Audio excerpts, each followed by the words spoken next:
What if I told you there's a way to get so much done so smoothly that it almost feels illegal, like you're accessing some productivity glitch that everyone else somehow missed? Sounds dramatic, I know. But by the end of this video, you're going to understand exactly how people create those freakishly good days, the days where you feel unstoppable, and more importantly, how you can create them consistently. Think about this for a second. Why is it that some days you're a machine, focused, fast, calm, and other days you can't even answer an email without needing a snack, a nap, or a life coach? Most people assume this is random, but it's not. There are patterns behind your best days, and once you understand them, you can make productivity feel almost unfair. Let's start with something surprisingly simple. Your brain is terrible at dealing with vague tasks. If your plan for the day looks like work on project, your brain sees that and goes, cool, but what does that actually mean? That uncertainty is a productivity killer. Psychologists call it decision fatigue. The more tiny decisions your brain has to make, the less energy it has for real work. And this is why you can have a full day free of distractions and still somehow get almost nothing meaningful done. So here's the first unfair advantage. Decide your one big win the night before. Just one, not five, not 10, one. A single, crystal clear thing that would make tomorrow feel like progress. Imagine your brain like a GPS. If you type in too many destinations at once, it gets confused and freezes. But one exact address, it knows exactly where to go.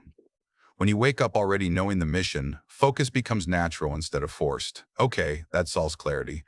But what about actually starting? Because let's be honest, the hardest part of any task is the beginning.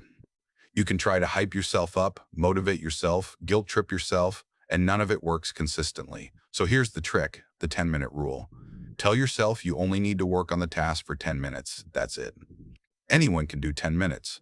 And the reason this works is weirdly scientific. Once you start, your brain activates something called the Zeigarnik effect. Basically, your mind hates leaving things unfinished.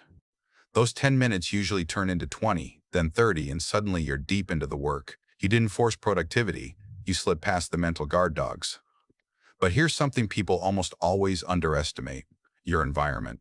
We love to believe productivity is all about motivation, but researchers like BJ Fogg have shown that environment influences behavior far more than willpower does. If your phone is right next to you, buzzing with dopamine-packed notifications, of course you're going to get distracted. If your desk is cluttered, your brain uses energy just to process the chaos. So make your environment do the work for you. Put the phone in another room, keep the tools you need close by, reduce the number of things your brain has to manage. A clean space is not about aesthetics. It's about freeing up mental bandwidth. Now, this next idea is huge. Productivity isn't really about time management. It's about energy management. Your brain doesn't run at maximum power all day. It works in natural cycles called ultradian rhythms, roughly 90-minute waves of high focus followed by a dip where your brain needs a short break. When you ignore this rhythm, everything feels like swimming upstream.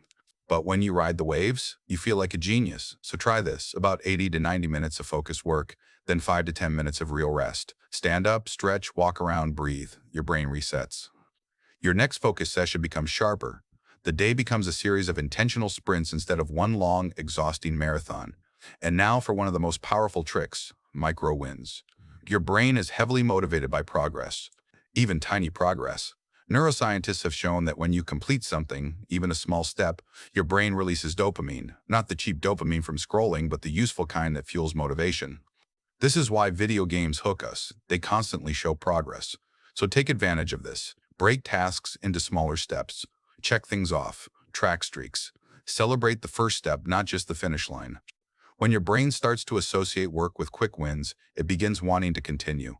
That's when productivity stops feeling like effort and starts feeling like momentum.